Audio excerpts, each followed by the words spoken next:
Good evening, everyone, and welcome back to PA Street Scene. For those of you that are new here, my name is Derek. I want to welcome you to my channel. Tonight we're going to do something a little bit different. I don't typically do videos like this. I might do more of them in the future if this goes well and if you guys like it, so make sure to put down in the comments whether or not you enjoyed this video. But tonight we're going to do an unboxing video, and I was actually going to hold off on doing this video, but I'm so excited about this product that I couldn't hold back anymore. And actually I'm going to be doing a couple of trunk or treat events in the area coming up, so I figured that this would be cool as an added effect for the car. So yeah, we're going to play around. I'm a huge fan of Underglow, neon, LED lighting, things like that, all different kinds of lighting effects for cars. I just think it's awesome, and I've been a huge fan for years and years and years, but most people have their knowledge of neon kind of start around the early 2000s with Need for Speed Underground and Fast and Furious and all those movies that came after that. But what you might not know is that Underglow actually has its roots way further back. In 1987, it was actually invented by Andrew Wilson. Andrew Wilson, who later, I believe around 2004, changed his name to They. T-H-E-Y, quite famously. Kind of like Madonna, just They. That's his whole name. But he holds, I believe, around 14 different patents for different kinds of underglow, or what was more commonly known at the beginning as ground effects lighting. So yeah, he basically invented that. An older neon wasn't LED like the more modern kits. It was made with glass tubes that were filled with neon gas or argon or other various gases that would make it change different colors, kind of like the neon signs in your local pizzeria or bar. So that really got its roots back in the 1980s, and then in the early 2000s, when the Fast and the Furious movies came out, it really hit a peak. One of the biggest companies around back then was a company called StreetGlow, which had its roots in New Jersey and started, I believe, around 1991 with a gentleman named Jack Panzarella. He was really instrumental in making the underglow scene kind of take off, even though it was a little bit short-lived. Luckily, it's making a resurgence. However, the LED kits are just more durable, they're more affordable, so you're not really going to find the old neon glass kits or like the cold cathode style.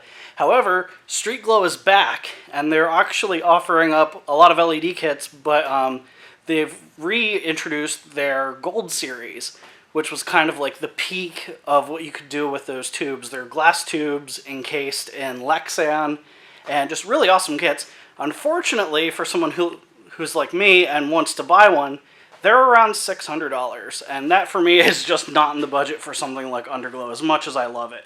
As it stands, my R32 actually has a lot of LED lighting on it. Currently, it has a full Underglow kit. It has lighting in both the upper and lower front grills. There are LED strips underneath my dashboard and also LED strips outlining a large portion of my headliner. However, there's a project that I'm hoping to take on next year as I move towards the next version of what I want the car to be, that would involve some more interior lighting. And in order to really get to that vision of what I'm hoping to accomplish, I wanted to use an old style neon kit because you're going to be able to see them. They're going to be exposed. And what I like about the old style of neon is that it's just solid bars of glow, solid bars of color, as opposed to the more modern LED kits where if it's exposed and you look at it, you can see all the individual lights, and it's just like spots, and it's just not really what I'm going for. So I lucked out, actually, after the horror of seeing how much StreetGlow is offering their kits for. I was able to find someone on Facebook Marketplace who had a StreetGlow kit. He actually had several of them for sale, and this particular kit is green, and it is the StreetGlow OPTX kit. I'll actually peel all this off, but it's called OPTX, OPTX, which was basically StreetGlow trying to become more affordable. They offered what I'm hoping this kit is the glass cold cathode style actual neon, but they also offered one of the first LED kits at the time too, but they called that OPTX LED. So I'm hoping this is not the LED kit. It did not get advertised that way on Marketplace, and by reading the description, it doesn't seem to be that that's the case. We'll find out together. This is a green kit, so the OPTX line was actually offered in 2009. It's 2020 now, which makes this kit about 11 years old. However, it's probably much older than that because it takes a while to manufacture things like this. So it's probably a couple years older than that, but for the sake of the video, we'll say it's 11 years old. So I'm going to open this up, see what it looks like inside, because according to the previous owner, this has never been opened. It is still sealed. So I'm hoping it still works. I'm not sure if this kind of lighting or neon has a shelf life per se. I don't know. I was able to score this kit for about $65 shipped, so I couldn't pass up on it. I'm really excited and really hoping that it works out.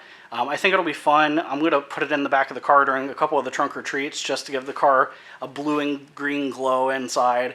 If it all works out, you'll get to see a video of an upcoming event where that happens. But it's getting kind of late, so I'm going to get rolling with this. I'm going to open the box up and we'll see what's inside. So let's go.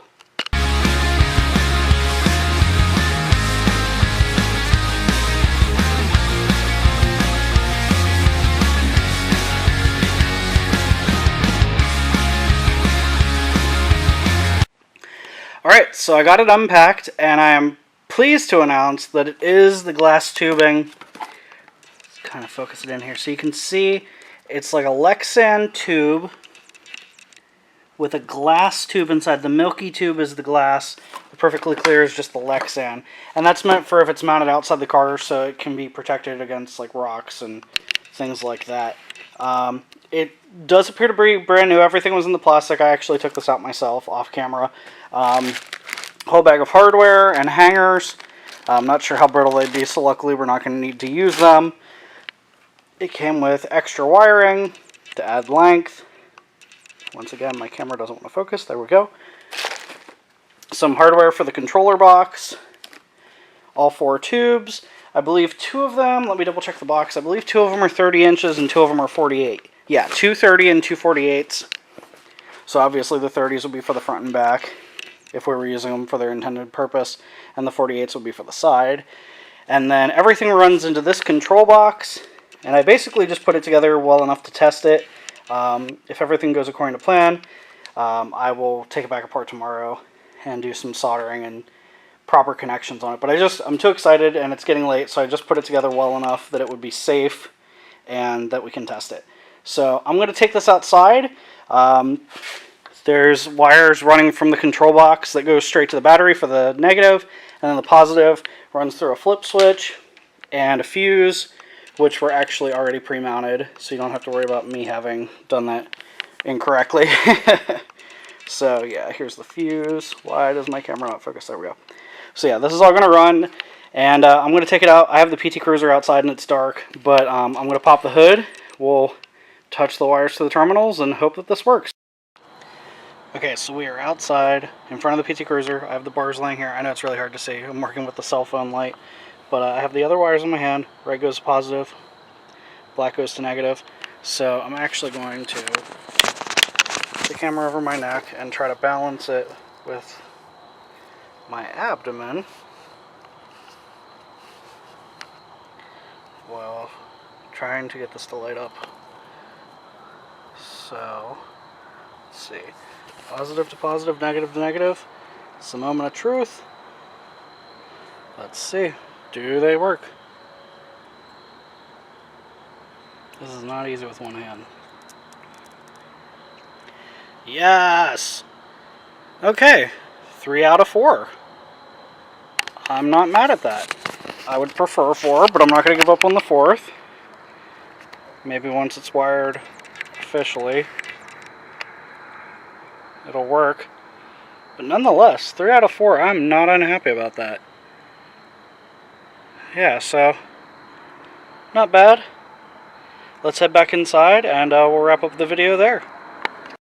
Alright, so I made it back inside and I'm pretty happy. 3 out of 4 is awesome.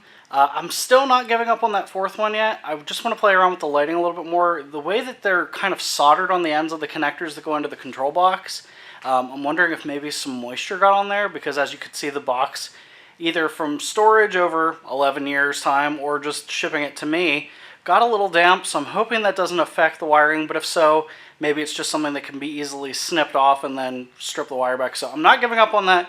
But even if it's only 3 out of 4, I'm super stoked for this. I love old school neon, and if I find another kit like this, I'll probably end up buying it. I love it so much. But I'm really happy with how it turned out, and I want to thank you all for joining me and watching this video. If you want to see me do more unboxings, let me know. One last thing before I go, I just wanted to tell you all that I am pleased to announce that my new merch has dropped on my Teespring shop. It is available at the link below. There is a new design featuring my car in its current camouflage wrap in a cartoon style. There's a t-shirt, there's a hoodie, and for the first time ever, die-cut stickers. Both the hoodie and the t-shirt are available in black and navy blue in various sizes and options. Right now I am wearing the black version of the t-shirt that has my logo on the front and the white and the teal, like you would see on my front and rear windshield at this time. And then over here, hanging, you can see the blue version of the t-shirt, and this is the back of it, featuring, like I said, my R32 in a cartoon style. Then you can see the Harrisburg city skyline, and then the outline of the state of Pennsylvania, which I call home. So I'm really excited for this design. I love the way it turned out, and I'm really trying to step up my merch for those of you that want to buy it. I want you to have good quality products. And furthermore, I just want to thank you all. Those of you who buy merch, those of you who can't, those of you who watch the videos, subscribe to the channel, leave comments, and especially those of you that come up and say hi at the various events that I go to, or if you just spot me in my daily travels. That means more to me than any amount of merch that I sell. I really like meeting you guys and kind of getting to know everyone around this area. So thank you so much for your continued support.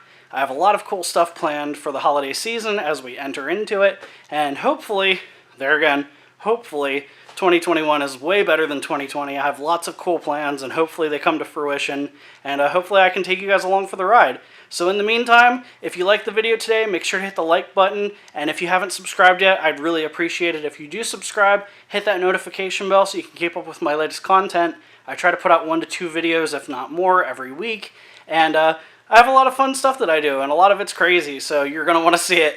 But until the next upload, I want to say thank you again. Make sure to take care of yourself and be kind to one another. I'll see you next time.